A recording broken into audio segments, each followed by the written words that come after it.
देखिए, पीटीएम उत्तर प्रदेश के जो 28 सीटों पे चुनाव लड़ रहा है, तो हमारा उद्देश्य है पिछड़ा दलित मुसलमान। मैडम एक मिनट।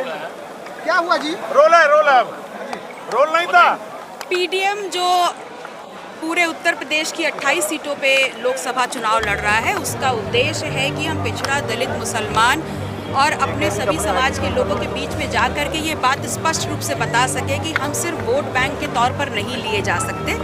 इस देश की शिक्षा, इस देश के सदन, इस देश की जो दवाई है, कमाई है, पढ़ाई है, वहाँ पर भी हमारी भागीदारी हमारे जाति के अनुपात में होनी चाहिए। इस मुहिम के साथ पीटीएम उत्तर प्रदेश के 28 सीटों पर चुनाव लड़ रहा है।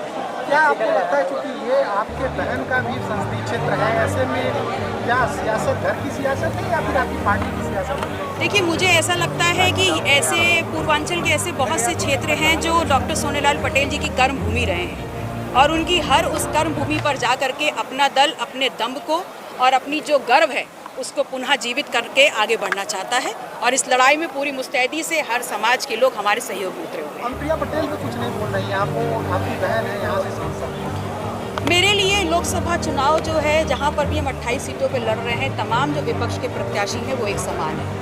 मैं अपने प्रत्याशियों की बात करूंगी, अपने मुहिम की बात। अखिलेश जी तमाम दावे कर रहे हैं, बीजेपी तमाम दावे कर रही है, इस बीच में आपकी पार्टी का क्या रोल होने वाला है? हमारा सिर्फ एक ही दावा है कि हम चाहते हैं कि वो समाज जो यहाँ पर पीड़ित है, पिछड़ा है, दलित है, मुसलमान है, उसकी भागीदारी सुनिश्चित हो, उसकी लड़ाई की। आप सांसद अगर आपकी पार्टी के होते हैं तो आप किसके साथ जाएंगे? बीजेपी के साथ जाएंगे या इंडिया गठबंधन के साथ जाएंगे? किसके साथ अगर मौका मिलता है सरकार में जाने का?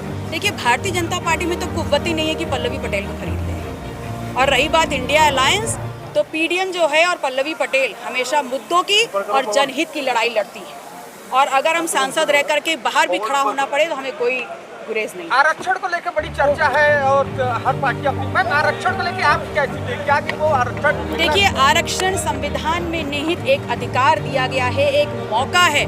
इस देश में जो मुख्य धारा में अलग है समाज, उनको मुख्य धारा में लाने का एक प्रयास है, तो मैं इसको बहुत ही जायज़ मानती हूँ और मेरा ये मानना है कि 27% जो ओबीसी के लिए है और दलित और पिछड़ों के लिए है, वो जितना भी कोटा है उसको पूर्ण किया जाए, उसमें किसी प्रकार की कोताही ना बरती जाए। Thank you.